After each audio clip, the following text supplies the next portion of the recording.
માટીમાં સુરતને એટલું હર ઘરમાં સર્વૈય જન્મે સરહદની ચોકી પર સતત નિગરાની કરતી આંખો તપે પ્રજાસત્તાક દિન એટલે ગણતંત્ર દિવસ 26 જાન્યુઆરી 1950ના દિવસે ભારતે પોતાનો પ્રથમ ગણતંત્ર દિન મનાવ્યો હતો. આ દિવસે વિશ્વનું સૌથી મોટું લેખિત એવું ભારતનું બંધારણ અમલમાં આવ્યું હતું. આ બધી જ ઘટનાઓ ભીતર આપણા વીર સપૂતોનું બલિદાન છુપાયેલું છે. તો ચાલો સાંભળીએ વક્તવ્ય શહીદોને શ્રદ્ધાંજલિ. વાંચો જીવલોકે જીવભૂત સનાતન મનઃ પ્રકૃતિસ્થાની કસતે તથા પરમ કૃપાળુ પરમાત્મા શ્રી કૃષ્ણના ચરણોમાં મારા કોટી કોટી વંદન.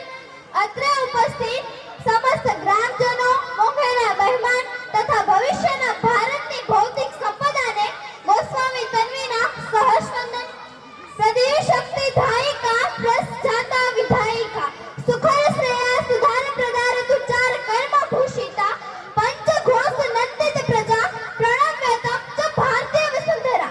આપણા દેશના સૈનિકો કે જેમણે પોતાના જીવનની પ્રત્યેક ક્ષણ આ દેશને સમર્પિત કરી ચૂક્યા છે. શ્રી મેઘાણીજીના શબ્દોમાં કહે ને તો જાણે એ લોકો માં ભારતીને કહી રહ્યા હોય કે નથી જાણ્યું મારે પંથશી આફત ખડી છે, કે નથી જાણ્યું મારે પંથશી આફત ખડી છે. બસ ખબર છે એટલી કે માતની હક્કલ પડી છે. બસ ખબર છે એટલી કે માતની હક્કલ પડી છે. જીવે માં બાવળીએ જ મરવાની ઘડી છે. બસ ખબર છે એટલી કે માતની હક્કલ પડી છે. આપણા દેશના સૈનિકો જે પોતાના ઘર, પરિવાર, સંતાનો તે દૂર રહીને સતત ને સતત દેશની સેવામાં કાર્યરત છે, કે જેમણે પોતાના જીવનની પ્રત્યેક ક્ષણ આ દેશ, આ રાષ્ટ્રને સમર્પિત કરી ચૂક્યા છે, કે જેમણે પોતાના લોહીનો પ્રત્યેક ટીપું આ દેશને સમર્પિત કરી ચૂક્યું છે. એ દરેકે દરેક વીર જવાનો અને તેમના પરિવારજનો, જો તેમના પરિવારજનોનો સહયોગ ન હોત ને તો કદાચ એ સરહદ પર ટકી ના શક્યા હોત. આજે મારે એમના વિશે કંઈક લાગણીસભર શબ્દ રજૂ કરવા છે.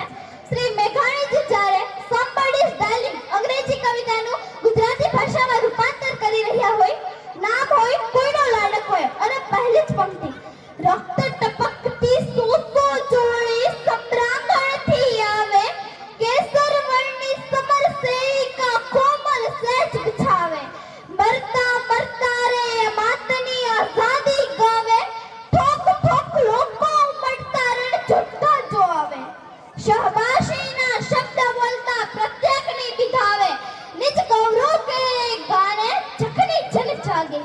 જેના શરીર પર ઘા પડેલા છે, જેના શરીર અંગો કદાચ સાબુત રહ્યા નથી અને જે પોતાના જીવનની આખરી ક્ષણ ગણી રહ્યા છે ને એ ક્ષણે પણ માં ભારતીના ગૌરવગાન ગાઈ રહ્યા છે. અરે દરેકે દરેક જવાનોને આપણે ધન્યવાદ કહીએ ને તેટલા ઓછા છે. હું તો ત્યાં સુધી કહીશ કે દરેકે દરેક વીર જવાનો આપણી જાણમાં કે અજાણમાં દેશના લોકો માટે પોતાનું જીવન જોખમમાં મૂકતો હોય છે. જો એ લોકોને આપણે ધન્યવાદ કહેવાનો મોકો મળે ને એ જ આપણા જીવનની ધન્યતા છે.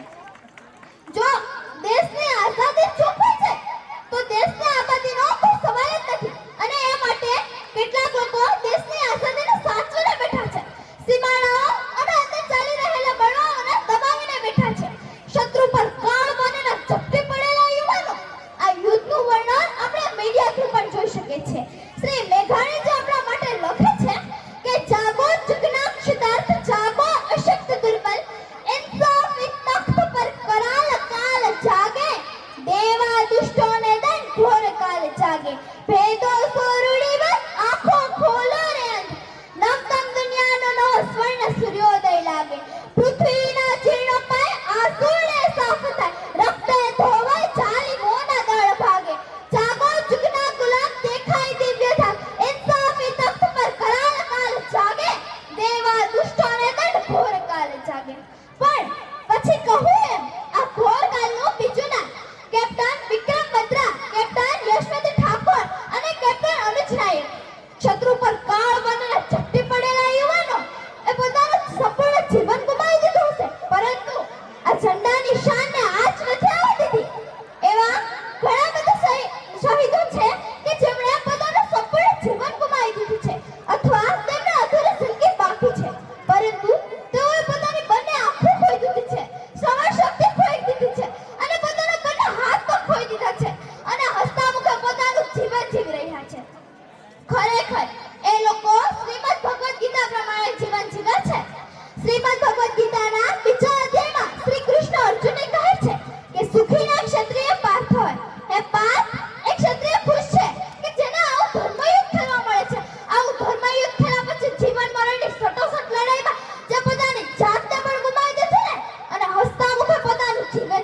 છે.